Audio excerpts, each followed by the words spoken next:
বিসমিল্লাহির রহমানির রহিম। তাহলে যখন সবে অনুমতি দিচ্ছে, এনভায়রনমেন্ট ক্রিয়েট হচ্ছে, তাহলে শুরু করি। হয় কি, আমি শুরু করার আগে আমি একটু মৌকে নিয়ে একটু কথা বলি। এই জায়গায় যে সঞ্চালকের ভূমিকাটা পালন করে, তার জন্য কাজটা যথেষ্ট কঠিন। ঠিক যেভাবে যারা আমার সাংবাদিক ভাইয়েরা, যারা আজকে ক্যামেরা নিয়ে আছেন, যারা আজকে আমরা আমাদের দায়িত্ব পালন করার জন্য এখানে এসেছি, কোম্পানি থেকে যারা আছেন, সবার কাজ সবার জন্য ইম্পর্টেন্ট, সবার কাজ কঠিন। তো চলেন আমরা একটা তালি দিয়ে একজন আরেকজনকে অ্যাপ্রিসিয়েট করি। ওকে, সো প্রথমে আপনাদের সবাইকে ধন্যবাদ যারা আজকে এখানে উপস্থিত হয়েছেন। এত বিজি স্কেডিউলের মাঝখানে আমি আমার এত পছন্দের মানুষগুলোকে সামনে দেখতে পাচ্ছি, আমাদের প্রিয় ভাইদেরকে পিছনে দেখতে পাচ্ছি, যাদেরকে ছাড়া আসলে আমরা চলতে পারি না এক মুহূর্ত। তো আপনাদের সবাইকে ধন্যবাদ, এবং আরেকটা বিশেষ ধন্যবাদ টাইলক্সকে। টাইলক্সকে কেন ধন্যবাদ দিলাম সেটা পরে আসি। আগে আসি, আমরা ব্যক্তি জীবনে আমরা আসলে খুব কম মানুষ জানি যে টয়লেট ডে একটা ট্রল এলিমেন্ট। মাঝে মাঝে মনে হয় যে টয়লেট ডে নিয়ে কথা বলার কি আছে।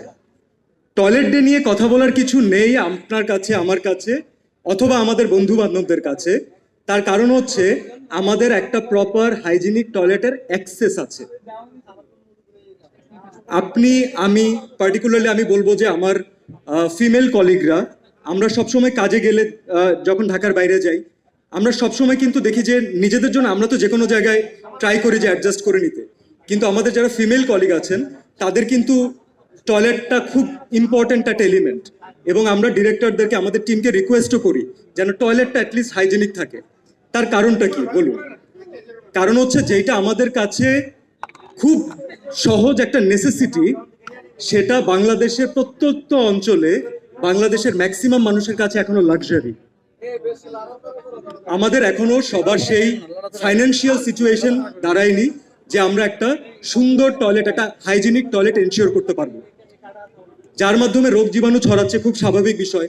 এখন আমি এখানে বাচ্চার বাবা, সাকিব ভাইয়া বাচ্চার বাবা, এখানে ওপি আপু বাচ্চার মা, এখানে এমন অনেক প্যারেন্টসরা আছেন, রাইট?